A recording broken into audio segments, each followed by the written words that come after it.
Hello, the South Indian is here, but we'll put a lens from the South on the elections which have started in India, kick-starting the election season. First up are the assembly elections, which will finally culminate to 2024. That is the mother of all elections, the Lok Sabha polls. So let's start the show today. Heralding the election fever, Mizoram and Chhattisgarh went to polls on Tuesday. In all, 5 states shall go to polls between the 7th and 13th of November, including Telangana, Madhya Pradesh and Rajasthan. The counting of votes is due on 3rd of December. The first phase of polling in Chhattisgarh was held today. Of course, the state is witnessing a direct clash between the ruling Congress party and the BJP. There are a total of 90 legislative assembly seats in Chhattisgarh, of which 20 seats went to polls in the first phase. Of these, 12 seats fall in the Bastar region, which is prone to Naxal violence. The remaining 70 seats will go to polls on the 17th of November. One of the most Naxal-prone areas is Karigundam in Dantewada, where there was tight security, and there was security which was being managed by the CRPF 150 Battalion and the district force. Karigundam was won by the BJP, by the way, in 2018. So far, several Naxal-related incidents have been reported in Chhattisgarh, but if one looks at Mizoram, there haven't been reports of any untoward incidents in the state so far, and thank God for small mercies. Insofar as Chhattisgarh is concerned, let us take you through the incidents as follows, and these are the main ones. And even as we speak, an encounter broke out between Naxalites and BSF and DRG teams in the Bande police station area of Kanker district. An AK-47 was recovered from the site while search operation is still on. Yet another encounter broke out between the Special Task Force and Naxals in the forest area near Orcha police station. However, the Naxals fled amid the encounter. One Jawan of the CRPF Cobra Battalion was injured in an IED blast triggered by Naxals in the Tondamarka area of Sukma district. Another Naxal-triggered attack was reported in one of the assembly constituencies a day ahead of the polling. At least 2 polling personnel and a border security force, that is BSF Jawan, were injured in an IED blast triggered by Naxalites in Chhattisgarh's Kanker district. Prime Minister Narendra Modi was in Bishrampur of Chhattisgarh today and came down rather heavily at the ruling Congress party for having failed in stemming Naxal violence. He said that whenever the party has come to power at the center, the Naxals and terrorists get emboldened.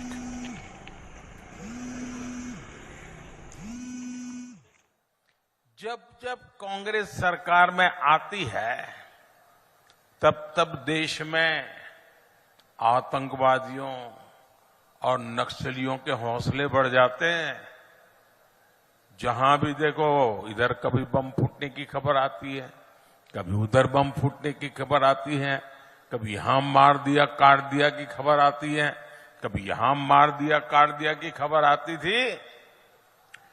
जिस जिस राज्य में कांग्रेस सत्ता में होती है, वहां अपराध का, लूटपाट का राज ही चलता है।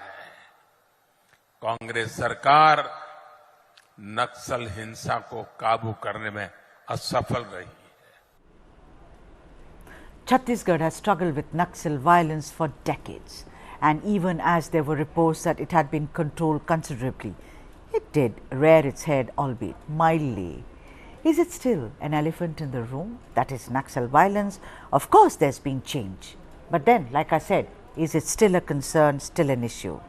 Let's debate. And the experts have now joined us on this debate. Gautam Mukherjee, senior journalist, is now live with us. Avdesh Kumar Malik, who's a senior journalist from Chhattisgarh, and Ashok Tomar, who's a political journalist, also from Chhattisgarh and an expert on Chhattisgarh. All 3 gentlemen right now live in the show called The South Indian. Gautam, let me welcome you first. Gautam, I want to know that, see, when we talk about Naxal violence, there is a long history, almost, let's say 6 decades long, if I'm not wrong. I'm not getting into the nitty-gritties of it, but I only want to know from you that still during the first phase of elections in Chhattisgarh, despite the Bhupesh Baghel's government's claims that it has come down 72%, 52%, I'm sure it has, Gautam, but the point is that we still saw incidents. So, is it still the elephant in the room, Gautam Mukherjee? Oh, definitely. I mean, it's been decades, like you said, and it hasn't been eliminated. The only thing to do with this kind of thing is not, keep it under some kind of, wraps and try and control the level of violence and talk of percentages. It has to be uprooted completely in order for the place to be safe for people. Now, here is 1 day of polling, and you've had, 6 incidents, guns, machine guns. I don't know how many killed so far, but right. This is definitely a law and order problem that has not been tackled. All right, that's your opening comment, Avdesh Kumar Malik. I'll come to you next. Gautam Mukherjee feels, of course, it's a concern, and even lots of experts feel that it should be, like we say, I have zero tolerance towards XYZ. Similarly, why is it that there isn't absolute a zero when it comes to Naxal violence? I mean, an injury, a serious injury, a grievous injury, and the very fact that Naxals or forces are getting activated, does it concern you, Avdeshji? Actually, in my opinion, none of an organized crime can exist until it doesn't have support from the inside the power corridors. Definitely, Naxals have also get some support from the power corridors, and at the time of elections, parties used to fund, basically not directly but indirectly they used to get funds to have so support for their candidates in those areas where Naxals are highly active. And as far as concerned about the journalist who was mentioned, it is only that the problem of law and order. Actually, it is not only a problem of law and order situation. It is the problem of the total government failure in those areas, because the development not reached in those areas at it reached to the other parts of this country.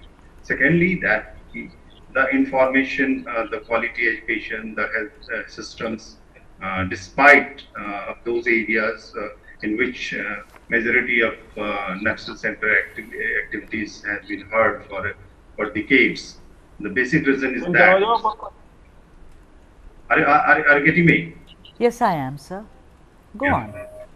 So what happened? Even the central government or the governments had established their industries, getting out from mining ores and other resources from those areas, and not funneling back the money to that. Whatever the welfare schemes and people are talking about that all, but it has not reached to the bottom level.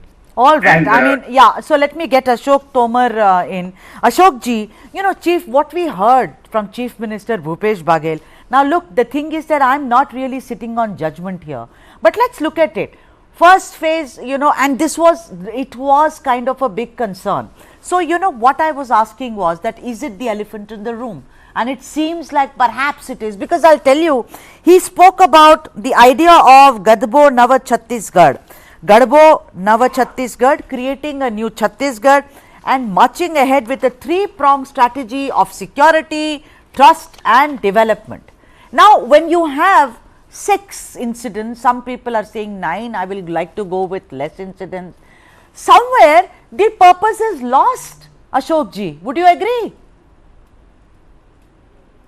Okay, let me tell you one thing. Ji. Can I compare it with Bengal? There was no Naxal problem, and how many people were killed? Here only it is injured. I am not trying to say that Chhattisgarh condition was better than this thing, but compare it with Bengal election. What happened there? So many people were killed in Bankura, Burdwan, Jalpaiguri, and repol was ordered there. Yeah, So, fine. I mean, if you consider it with, compare with Bengal, or for that matter, even Bihar, part of Bihar in Purnia and Patna, Gaya Ashok area. ji, so far as the Naxal violence is concerned, so far as the Red Corridor is concerned, are we forever, shall we be stuck in comparisons? I know where you're coming from, Ashok ji. You say कि चलिए यहाँ पर इतना तो नहीं हुआ हादसा जितना वहाँ होता है. But the point of the matter is, I've heard Mr. Baghel's speeches again and again. Today the Prime Minister has attacked him and said very clearly that whenever, I mean, I know history, I mean, in the sense, you should tell the viewers. I mean, I remember, you know, the 2013 was it, when the largest attack happened, and you know, we all remember that, right? I'm not saying it's not about this or that, but the thing is that there should have been zeros, absolutely no incidents, sir. Would you agree? Let me put you in word. If it was worse then, now it is bad. I won't say that it is good. Ji. Yeah, okay. So Gautam, it is bad now. Yeah, and Gautam, I'm not saying that it is a good thing or you should compare with this thing. My only thing is that when people say a lot of violence and this thing, please see to in Bengal election also, it happened, it was worse than this place. Right. Okay. Gautam, I'm not asking you because you have a Bengali surname. I mean, don't get me wrong. I don't want to be parochial at all. But would you like to respond to what Ashok Tomar said, that look at Bengal, whether it was Jalpaiguri or whether it was Bankura and other places. I mean, those places were bleeding. So, but the point of the matter is that for the people, it doesn't matter whether this was good, bad, worse, ugly, whatever. It just means one thing, that you've not been able to contain violence, and this was one of the major electoral planks for the Baghel government. Would you agree? I mean, if you speak in the context of Chhattisgarh, Gautam. The whole Naxalite movement was born in Bengal, in Naxalbari, and violence of this kind for political purposes was developed there under the extreme elements in the Communist Party. In Bengal, this has never really stopped. They passed the baton, the Naxalites went, the communists came into power. And the communists used violence as a political tool to force people to vote for them, to intimidate those who were against them, and so on. And the same baton was passed to the Trinamool Congress, and the same pattern of coercion via violence has continued, and that is what Ashok Tomar has just referred to, and he's absolutely right. Now, if this is what is going on in Chhattisgarh as well, the point is, you know, does it succeed? You know, does the Congress in that case win this outright with a majority? In which case, this part of the violence is all in the political mix. If, on the other hand, it proves counterproductive, then we will see this as a reaction of the people to this continued violence, and maybe BJP gains from it. It remains to be seen. Right. Okay. So, let me now go to my other guest, that is Avdesh Kumar. Avdesh Kumar Malik, you know, there have been press statements from Bhupesh Baghel, you must know it. But for the benefit of the viewers, ladies and gents, he spoke about how 314 schools that are actually shut down for almost 1.5 decades have now reopened. Besides, 589 villages and more than 5.74 lakh people have been freed from the clutches of Maoist violence. He says basic policing has improved in the state. Does this violence, however minor it must be, Avdeshji, does it fly against these statements made by Bhupesh Baghel and generally by tall leaders of the Congress party कि यहाँ पर बिल्कुल भी हिंसा नहीं है? And then there is another spectrum to it where Prime Minister Modi comes and, you know, actually explodes the myth that there is zero violence.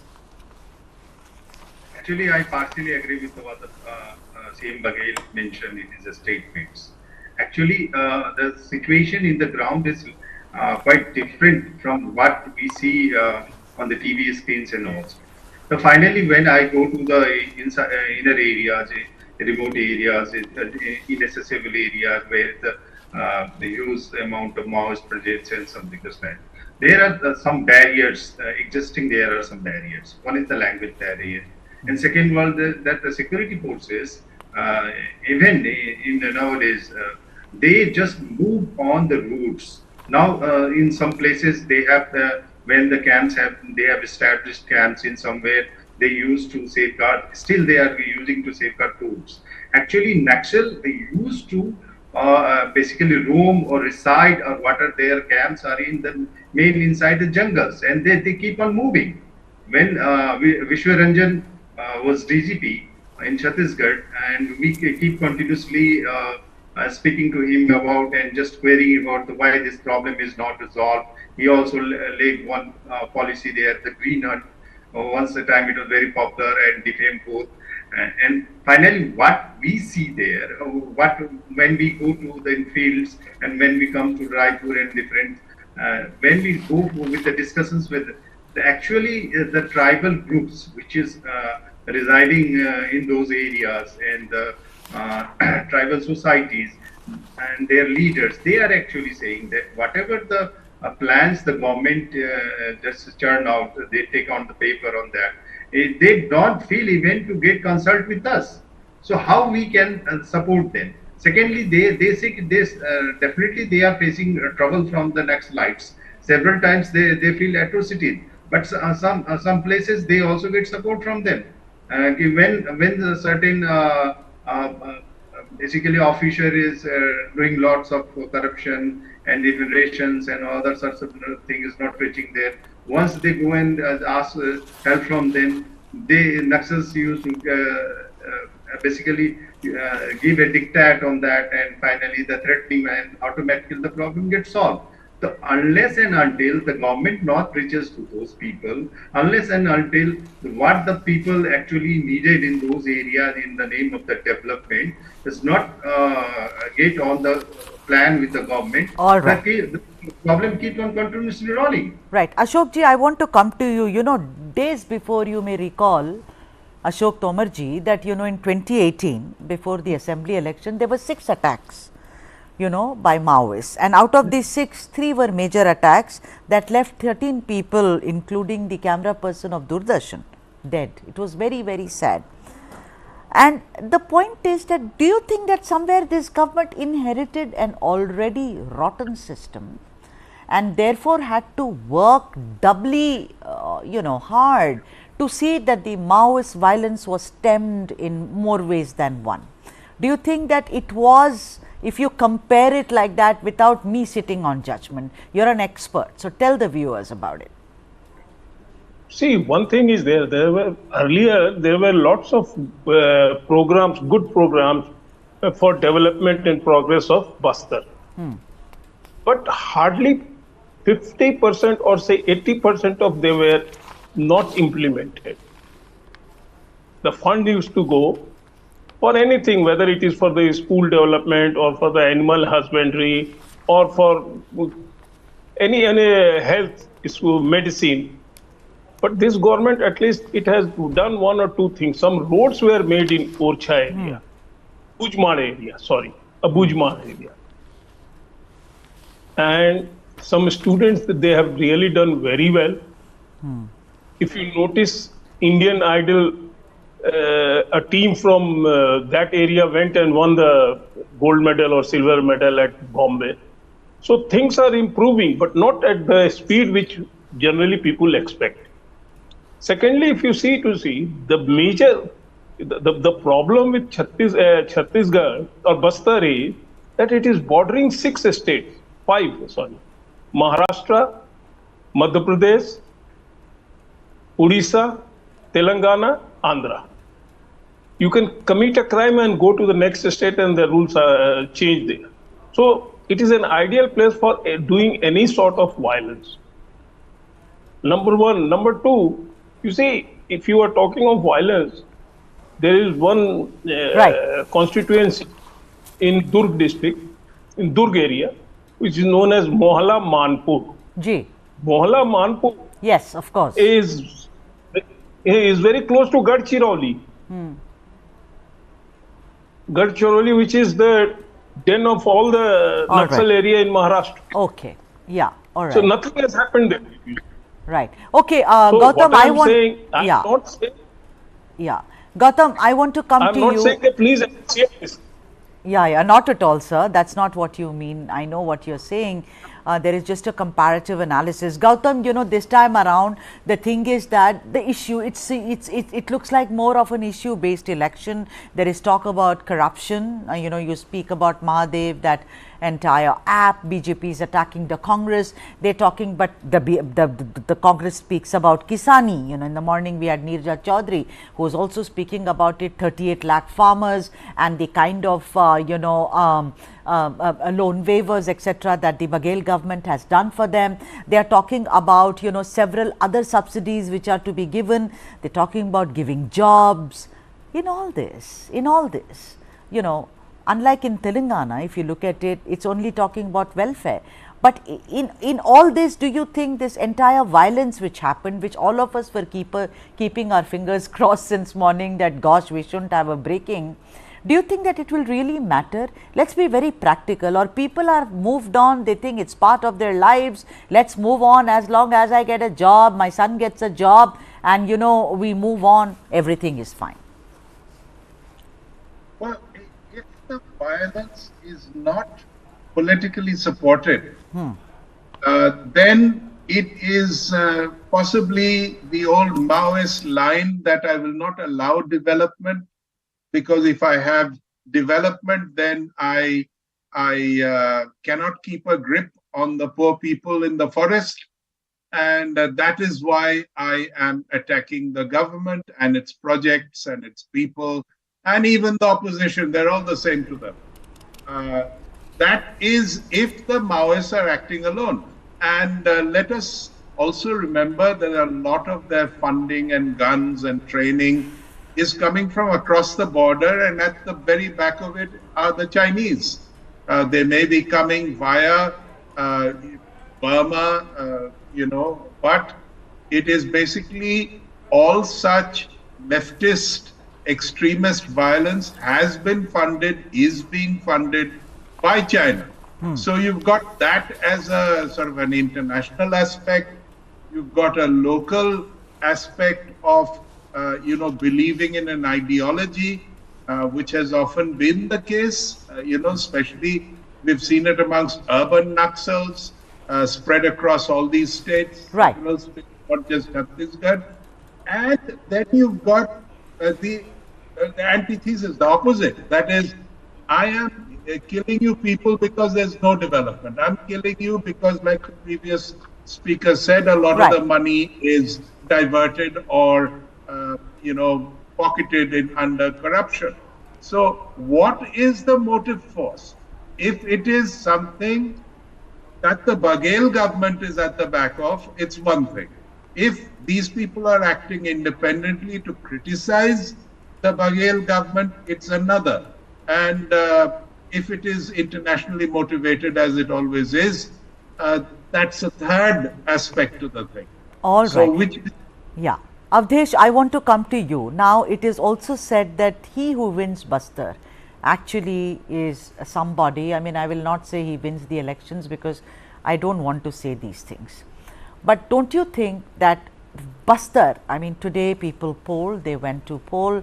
Don't you think that, that's a very, very important region and area, and therefore the focus on tribal. So, what is your opinion, considering you have covered Bastar, I mean Chhattisgarh for the longest time, with a special focus on Bastar as well, Avdesh?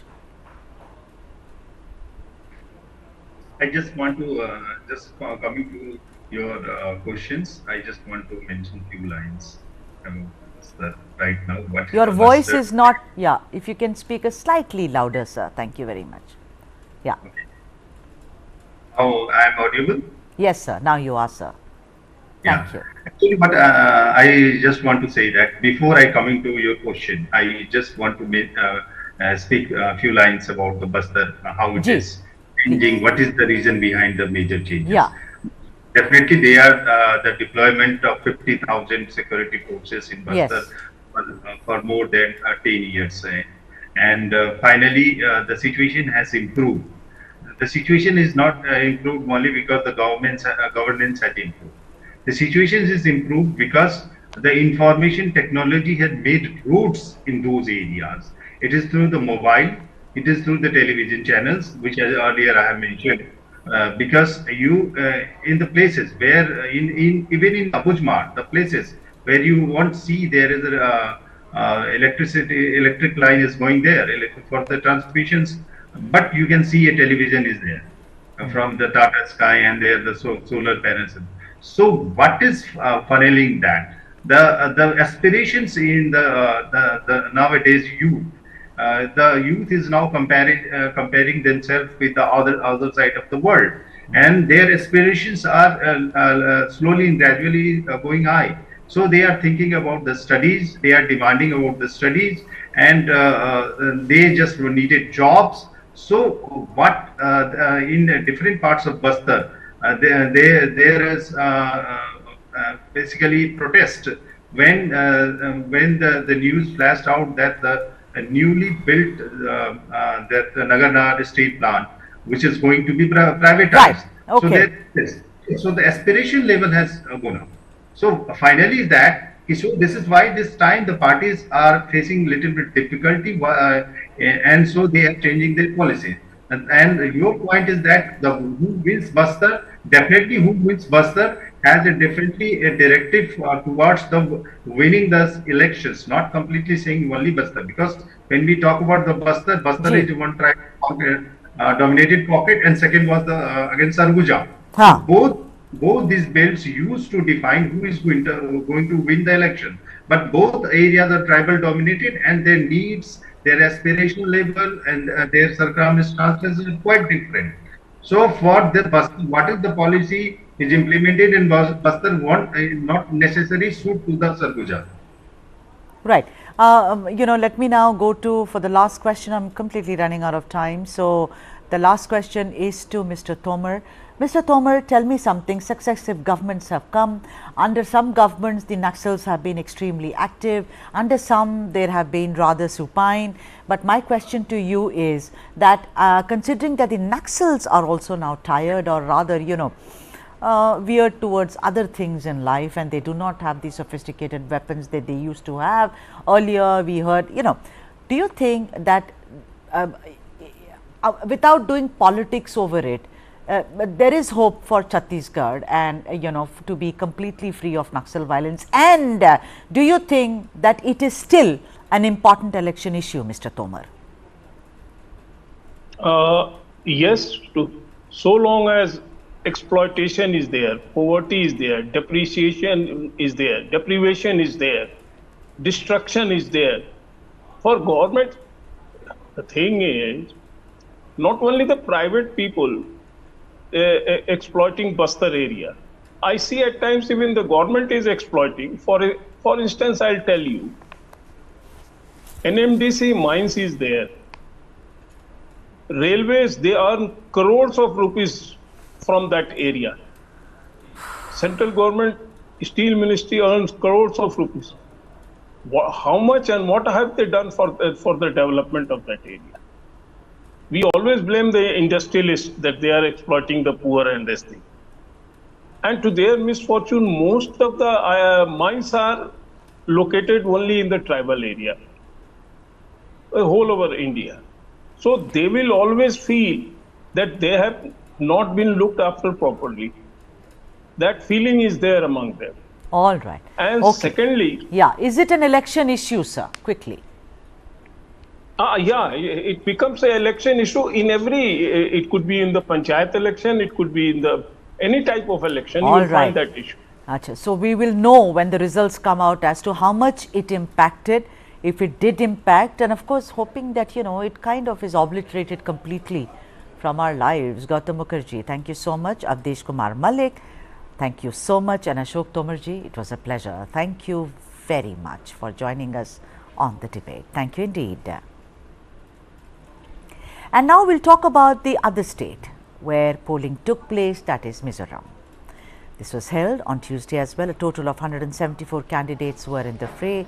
Nearly 70% of the 8.57 lakh electors cast their votes until 3 p.m. on Tuesday in the Mizoram Assembly elections. The Mizo National Front, or MNF Congress, and the Zoram People's Movement, that is ZPM, are fighting from all the 40 constituencies. The Bharatiya Janata Party, Aam Aadmi Party and independents are contesting 23 seats, 4 and 27 respectively. Mizoram is a Christian-dominated state. It has two dominant political parties, one whose politics revolves around Mizo nationalism, while the other is known for its secular politics centered around Mizo Christians. The battle in Mizoram has historically been between the Mizo National Front fighting against the Congress, but this election a third front has emerged, and that being the Zoram People's Movement, or ZPM, making the Mizoram Assembly elections, very interestingly, a three-pronged battle. Well, I have cast my vote and I visited half of my constituency also. And I believe that from the political atmospheres and of this voting day, I believe that we shall be able to form the government. And in my constituency, in the East 1, we hope we shall be having an overwhelming victory. Well, this time we have finished only one term. So normally, at least, they had the 2 terms, 10 years. But anyhow, this is not the most important. The most important is how you perform during your government. So during this, even in the COVID period, we have performed very well, and I believe that people appreciated it, and we shall be able to form the government. I certainly believe that we shall be able to form the government on our own, not of any coalition type. Mizoram is a illiterate state. Literacy rate is very high, and people are also aware of their rights. I appeal to all the people of Mizoram to vote and participate in the elections and strengthen the democracy. Participation to strengthen democracy, I think the fundamental responsibility of every citizen is to vote. I appeal to all the citizens to vote. I think in Mizoram people are well aware of their rights and the percentage of voting is very high. This time also I expect the percentage to be very high.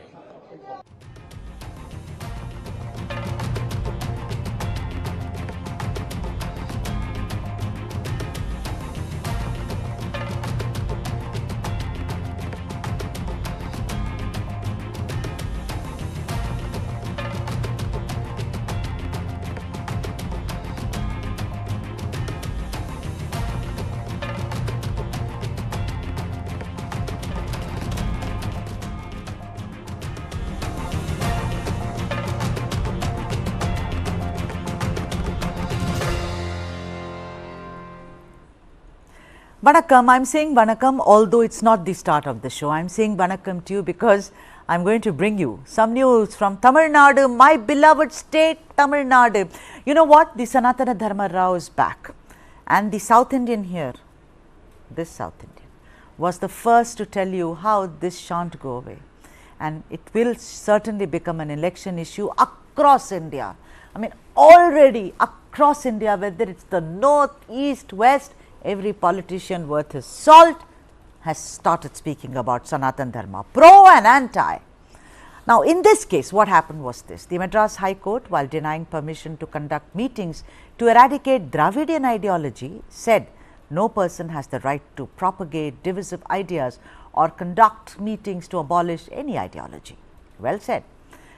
The HC also observed that persons in power should realize the danger of remarks with vociferous tendency. This petition was filed by one Mahesh Karthikeyan, who sought a direction from the police to permit him to conduct a conference for eradicating Dravidian ideology and coordinating Tamils. Obviously, the Honorable Court said no way. Even when the earlier conference was happened, I asked, the South Indian asked, who gave them permission to do this?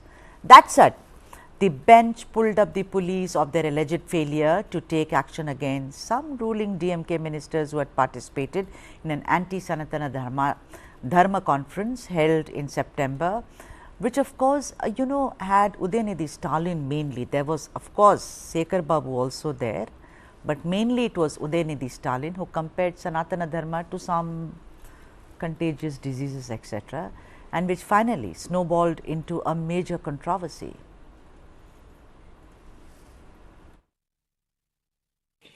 சனாதன எதிர்ப்பு மாநாடு என்று போடாமல் சனாதன ஒழிப்பு மாநாடு என்றும் நீங்கள் இதை போட்டிருக்கிறீர்கள், இதை அழைத்திருக்கிறீர்கள், இந்த நிகழ்ச்சிக்கு பெயரிட்டீர்கள். அதற்கு என்னுடைய வாழ்த்துக்கள். சிலவற்றை நாம் ஒழிக்கத்தான் வேண்டும், எதிர்க்க முடியாது. கொசு, டெங்கு காய்ச்சல், மலேரியா, கொரோனா இதையெல்லாம் நம்ம எதிர்க்க கூடாது, ஒழித்து கட்ட வேண்டும். அப்படிதான் இந்த சனாதனம். சனாதனம் என்பதை எதிர்ப்பதை விட ஒழிப்பதே நாம் செய்ய வேண்டிய முதல் காரியமாகும். எனவே இந்த மாநாட்டிற்கு மிக பொருத்தமான தலைப்பு வைத்திருக்கிறீர்கள், அதற்கு என்னுடைய பாராட்டுகள்.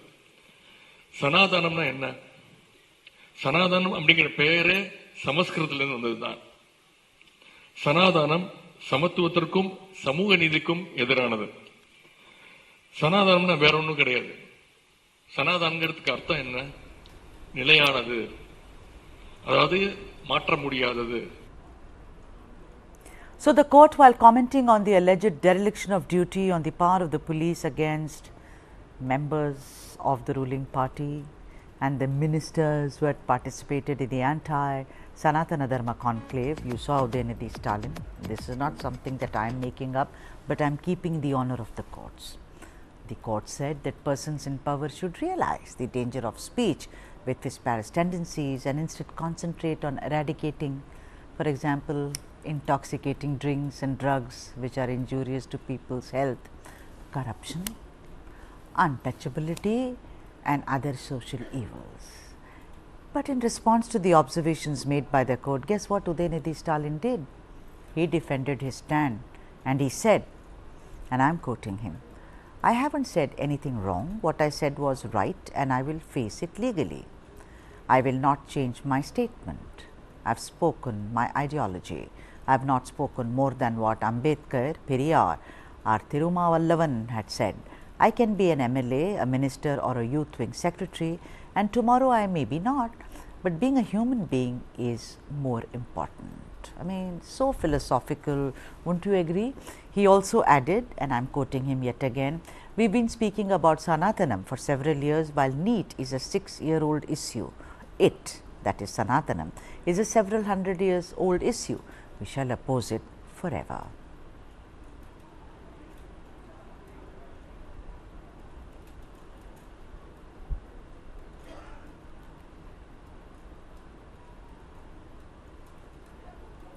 Considering Udayanidhi is ready to face any legal repercussions and has been openly defiant towards the Honorable Court, it is to obviously cater to his electorate in Tamil Nadu. Ladies and gentlemen, it is so simple, this is not rocket science. Dravidian politics, when you talk about it, the kernel being of equality, and they have always spoken about Sanatana Dharma, but I am sticking my neck out. I think Udayanidhi Stalin confuses Sanatana Dharma with Varnashrama. I wish someday I debate with him. But here I think Junior Stalin's approach is like a misguided missile, because Tamil Nadu Makkal or people are more bothered about jobs. There are no jobs, there is growing caste violence and the big C, and that being corruption. Also, as a minister, I am asking you, if Udayanidhi Stalin cocks a snook at the court, imagine what happens to a common man who may just be waiting for such a chance. He will also say, "I don't care about the police, I don't care about the courts," and I don't think that is a good message to send out. Ultimately, it is extremely sad what Udayanidhi Stalin said, and like I said, this South Indian is sticking her neck out and saying that it is for politics, but I don't think, or ideology, but I don't think it's really good because you are a minister and you hold a responsible position. That said, I think the South Indian will now say goodbye to you. Vanakkam. Take care. Tomorrow, of course, we'll meet again and we'll talk about elections. We'll talk about other issues which involve you and I.